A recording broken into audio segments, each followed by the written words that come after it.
కొన్నేళ్లుగా మన దేశం ఆర్థికంగా పురోగమిస్తోంది. ఇటీవలే 4వ అతిపెద్ద ఆర్థిక వ్యవస్థగా అవతరించింది. గతంతో పోలిస్తే పన్నుల వసూళ్లు పెరుగుతున్నాయి. ఇప్పుడు అన్ని రాష్ట్రాల్లోనూ అభివృద్ధి స్పృహ పెరిగింది. ఎవరికి వారే తమ జీడీపీ పెంపు దిశగా ఆలోచిస్తున్నారు. అభివృద్ధి లక్ష్యంగా టీమిండియా స్ఫూర్తితో ముందుకు సాగితే వికసిత భారత లక్ష్యం సాధ్యమేనని ప్రధాని మోడీ పిలుపునిచ్చారు. ఆపరేషన్ సింధూర్ తర్వాత మొదటిసారి జరిగిన నీతి ఆయోగ్ సమావేశంలో ప్రధాని మాటకు మెజార్టీ రాష్ట్రాలు మద్దతు పలికాయి. అదే సమయంలో ప్రతిపక్ష పాలిత రాష్ట్రాలు తమ సమస్యలు చెప్పాయి. ఇంతకు టీమిండియా నినాదం ఆచరణలో కనిపిస్తోందా? ప్రతిపక్ష పాలిత రాష్ట్రాల సీఎంల వాదనలో పాయింట్ ఉందా? సమాఖ్య స్ఫూర్తిని కాచుకోవడమెలా? ఈ అంశాలపైనే ఇవాల్టి చైర్మన్స్ డెస్క్ చూద్దాం.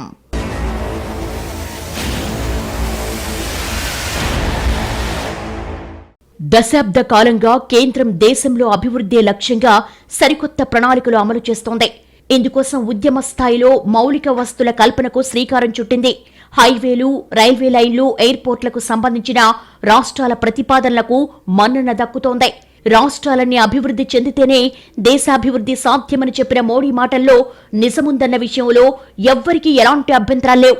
ప్రధాని చెప్పినట్టుగా రాష్ట్రాలు కేంద్రం కలిసి నడిస్తే, సమిష్టి శక్తితో పనిచేస్తే ఖచ్చితంగా 2047 ముందు నాటికే వికసిత భారత్ సాకారం కావచ్చు కూడా. ఆ దిశగా రాష్ట్రాలు కూడా ఖచ్చితంగా తమ వంతు పాత్ర పోషించాల్సిందే. వికసిత భారత్ కోసం తమ ప్రణాళికలేంటో కేంద్రం చెప్పింది. రాష్ట్రాలు కూడా ఏమేం చెయ్యొచ్చో ప్రధాని సూచనలు చేశారు. ఈ సూచనలు కొంత ఆచరణ సాధ్యం కూడా ఉన్నాయన్న వాదన వినిపిస్తోంది. రాష్ట్రానికో టూరిజం హబ్ అభివృద్ధి చేయాలన్న సలహా అందరూ పాటించొచ్చు. అంతర్జాతీయ స్థాయి ప్రమాణాలు, మౌలిక వసతులతో కూడిన టూరిజం హబ్లు రాష్ట్రాలకు పెద్ద ఎత్తున అంతర్జాతీయ పర్యాటకుల్ని ఆకర్షిస్తాయని భావిస్తున్నారు. తద్వారా చుట్టుపక్కల నగరాలు, ప్రాంతాలు కూడా అభివృద్ధి చెందే అవకాశాలు ఉంటాయన్న మోడీ మాటల్లో సందేహం లేదు. దేశ అభివృద్ధి విషయంలో రాజకీయాలకు తావులేదని గతంలో కూడా మోడీ చాలాసార్లు చెప్పారు. భారత్ను అభివృద్ధి చెందిన దేశంగా చూడాలన్న ప్రజల సంకల్పాన్ని అందరం కలిసి సాకారం చేయాలని ఆయన పిలుపునిచ్చారు. అభివృద్ధి ప్రణాళికలకు ఆమోదం విషయంలో తమ పనితీరును గత ప్రభుత్వాలతో పోల్చి చూడాలని మోడీ రాష్ట్రాలకు చెబుతూ వస్తున్నారు. ఏ రాష్ట్ర అభివృద్ధి అయినా సంతోషమేనన్న మోడీ ఆ విషయంలో తన పరా భేదం లేదంటున్నారు. రాష్ట్రాలేవైనా కొత్త ప్రతిపాదనలతో ముందుకొచ్చినా ఖచ్చితంగా పరిశీలిస్తామని కూడా కేంద్రం చెబుతోంది. కేంద్రం చొరవను అందిపుచ్చుకోవాలని రాష్ట్రాల్ని కోరుతోంది. ప్రతి రాష్ట్రం తమ కార్యాచరణ ప్రణాళిక రూపొందించుకోవాలని, ఆ దిశగా పనిచేయడానికి కేంద్రం ఎలా సహకరించాలో చెప్పాలని అడుగుతోంది. కేంద్రం కొన్నిసార్లు అభివృద్ధికి అవకాశమున్న రాష్ట్రాల్ని ఫాలోఅప్ కూడా చేస్తోంది. కేంద్రం దగ్గరకు వివిధ పనుల మీద వచ్చిన సీఎంలు కూడా అందుబాటులో ఉన్న అవకాశాలు వివరిస్తోంది. ఎక్కడ అవకాశం దొరికినా అభివృద్ధి ప్రణాళికలు అమలు చేయడానికి ప్రోత్సహిస్తోంది. అంతర్జాతీయ ఆర్థిక సంస్థల నుంచి రుణాలు, ఇతర దేశాలతో ఒప్పందాలకు ప్రోత్సాహమిస్తోంది. ఇలా అన్ని రకాలుగా సమన్వయం కోసం కేంద్రం ప్రయత్నిస్తోంది. నీతి ఆయోగ్ సమావేశానికి రాష్ట్రాల అభివృద్ధి, దేశాభివృద్ధి అనే థీమ్ తీసుకోవడం, మోడీ టీమిండియా నినాదం ఎత్తుకోవడం ఖచ్చితంగా వికసిత భారత్కు సానుకూలంశాలే. మోడీ మరో అడుగు ముందుకేసి ప్రతి పంచాయతీ అభివృద్ధి చెందాలనే లక్ష్యం పెట్టుకోవాలని చెప్పడం రాష్ట్రాలను ఆకట్టుకుంది. అలా జరిగితే అభివృద్ధి చెందిన భారతం 2047 కంటే ముందే సాకారమయ్యే అవకాశాలు పుష్కలంగా ఉన్నాయని ప్రధాని మోడీ ధీమా వ్యక్తం చేశారు. టీమిండియా నిజంగా ఆచరణలో అమలవుతుందా లేదా అనే సందేహాలను పక్కన పెడితే ప్రధాని స్థాయిలో ఉన్న వ్యక్తి సమిష్టి తత్వాన్ని గుర్తించడం శుభ సంకేతమే. ఏ వ్యవస్థలో అయినా లోటుపాట్లు సహజం, కానీ వాటిని దిద్దుకోవడానికి నాయకత్వం సిద్ధంగా ఉందా లేదా అనేదే కీలకం. కేంద్రం వైపు నుంచి రాష్ట్రాలకు సహకరించడానికి సిద్ధంగా ఉన్నామని ప్రధాని ప్రకటించడం వికసిత్ భారత్ లక్ష్యానికి మరింత బలం చేకూరుస్తుంది అనడంలో సందేహం లేదు. దేశంలో అభివృద్ధంతా ఏకరూపంగా లేదు. కొన్ని రాష్ట్రాలు ఎక్కువ అభివృద్ధి చెందాయి, మరికొన్ని రాష్ట్రాలు వెనుకబడి ఉన్నాయి. అయితే గత 10 ఏళ్ల నుంచి రాష్ట్రాల మధ్య ఆరోగ్యకరమైన పోటీ నెలకొందని చెప్పొచ్చు. అభివృద్ధి విషయంలో వివిధ ప్రాతిపదికల ఆధారంగా కేంద్రం కేటాయించే ర్యాంకులతో రాష్ట్రాల మధ్య పోటీతత్వం పెరిగింది. ఎవరికి వారే మెరుగైన ర్యాంకుల కోసం ప్రయత్నిస్తున్నారు. అలాగే తమ పనితీరు గతంతో పోలిస్తే మెరుగుపడిందా లేదా అని కూడా సరిచూసుకుంటున్నారు. అలా కేంద్రం ప్రవేశపెట్టిన ర్యాంకింగ్ సిస్టమ్ అభివృద్ధి విషయంలో రాష్ట్రాల ఆలోచన సరళిని సమూలంగా మార్చేసింది. అలాగని కేంద్ర రాష్ట్రాల మధ్య విభేదాలు లేవని కాదు. కొన్ని అంతరాలున్నా సరే కొన్ని అంశాల్లో ముందడుగు పడడం టీమిండియా స్ఫూర్తిని బలోపేతం చేసే అంశమే. మొత్తం మీద దేశంలో ఉన్న 36 రాష్ట్రాలు, కేంద్రపాలిత ప్రాంతాలు కేంద్రంతో కలిసి పనిచేయాలని పిలుపునిచ్చిన మోడీ అందరం ఓ బృందంగా కలిసి పనిచేద్దామని చెప్పడం నవభారత సంకల్పానికి నాంది సూచికగా నిలుస్తోంది. ప్రధాని మోడీ టీమిండియా పిలుపుకు రాష్ట్రాలు కూడా సానుకూలంగా స్పందించాయి. కొన్ని రాష్ట్రాలు తమ కార్యాచరణ ప్రణాళికలు వివరిస్తే మరికొన్ని రాష్ట్రాలు తమ సమస్యలు తీర్చాలని కోరాయి. అయితే రాజకీయ కోణంలో మాట్లాడకుండా వికసిత్ భారత్ లక్ష్యానికున్న అడ్డంకుల్ని ప్రస్తావించేలా ప్రసంగాలు సాగడం కూడా మార్పుకు సంకేతమే అనుకోవచ్చు. అభివృద్ధి జరగాలంటే నిధులు కావాలి, అందుకు ఆదాయం పెరగాలి. రాష్ట్రాలకు రోజురోజుకు ఆదాయ వనరులు తగ్గిపోతున్నాయి.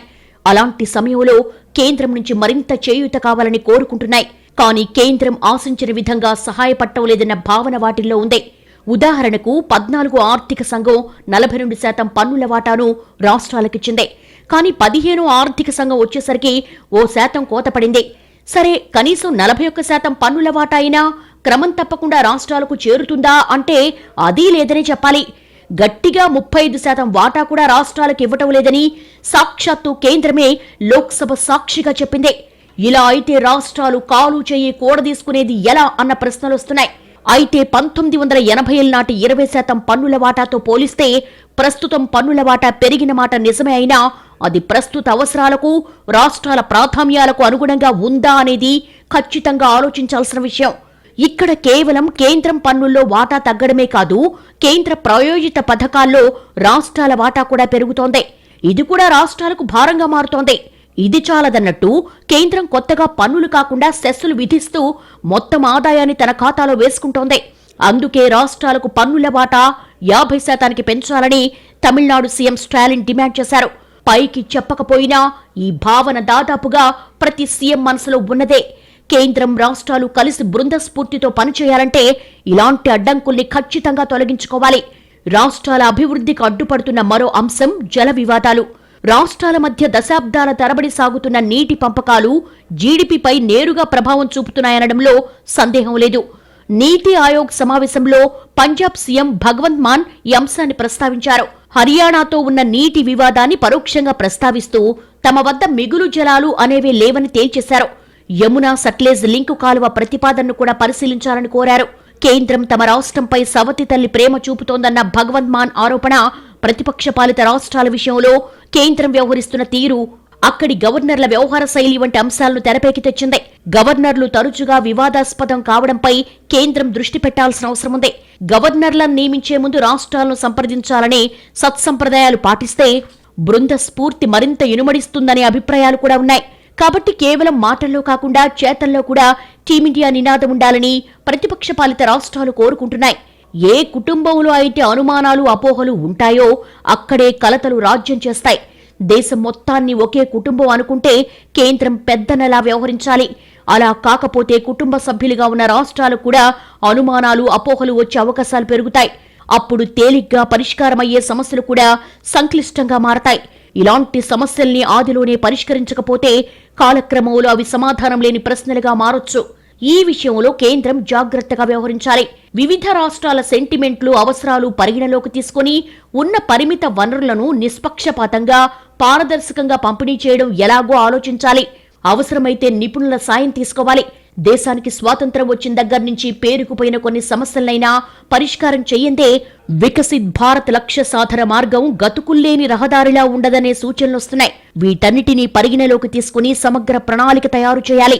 ఇక్కడ వికసిత్ భారత్ కోసం కేవలం అభివృద్ధి ప్రణాళికలు తయారు చేస్తే సరిపోదు. మెరుగైన సమన్వయానికి, టీమిండియాలాగా పనిచేయడానికి కూడా యాక్షన్ ప్లాన్ అవసరమే అని గుర్తించాలి. అటు కేంద్రం, ఇటు రాష్ట్రాలు పంతాలు, పట్టుదలకు పోకుండా పరస్పర విశ్వాసం పెంపొందించుకోవాలి.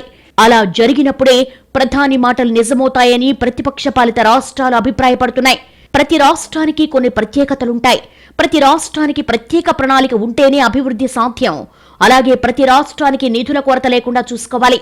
అందుకోసం ఆదాయ లోటు ఉన్న రాష్ట్రాలపై ప్రత్యేక శ్రద్ధ పెట్టాలి. మిగతా రాష్ట్రాలు ఆ రాష్ట్రాలకు ఎక్కువ నిధులిస్తున్నారనే విమర్శలు చేయకుండా జాగ్రత్త పడాలి. అందుకోసం ప్రత్యామ్నాయ ఆదాయ మార్గాలను అన్వేషించాలి. రాష్ట్రాల ప్రణాళికల అమలును కేంద్రం పర్యవేక్షించాలి. ఎక్కడా జోక్యం చేసుకున్నట్టుగా కాకుండా చెయ్యి పట్టుకుని నడిపిస్తున్నట్టుగా ఉండాలి. అప్పుడే కేంద్రం స్నేహితుడే కాని శత్రువు కాదని ప్రతిపక్ష పాలిత రాష్ట్రాలు కూడా భావించే అవకాశముంటుంది. ఆ దిశగా కేంద్రంలోనూ మార్పు రావాలని ప్రతిపక్ష పాలిత రాష్ట్రాల సీఎంలు సూచిస్తున్నారు. భారత్ సమాఖ్య దేశం. రాజ్యాంగ మూల సూత్రం కూడా ఇదే.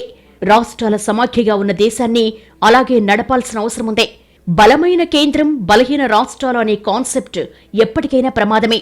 అసలు అలాంటి భావనే రానియొద్దని రాష్ట్రాలు ఎప్పటినుంచో మొత్తుకుంటున్నాయి.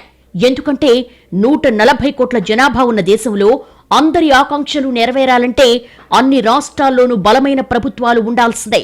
అప్పుడు కేంద్రం పని కూడా తేలికవుతుంది. కేంద్రం దేశ రక్షణ, అంతర్గత భద్రత, విదేశాంగ విధానం, ఆర్థిక వ్యవస్థపై మరింత దృష్టి పెట్టే అవకాశం ఉంటుంది. అలా సరైన రీతిలో అధికారాల విభజన అటు కేంద్రానికి, ఇటు రాష్ట్రాలకు పరస్పర ప్రయోజనాలు చేకూరుస్తుంది.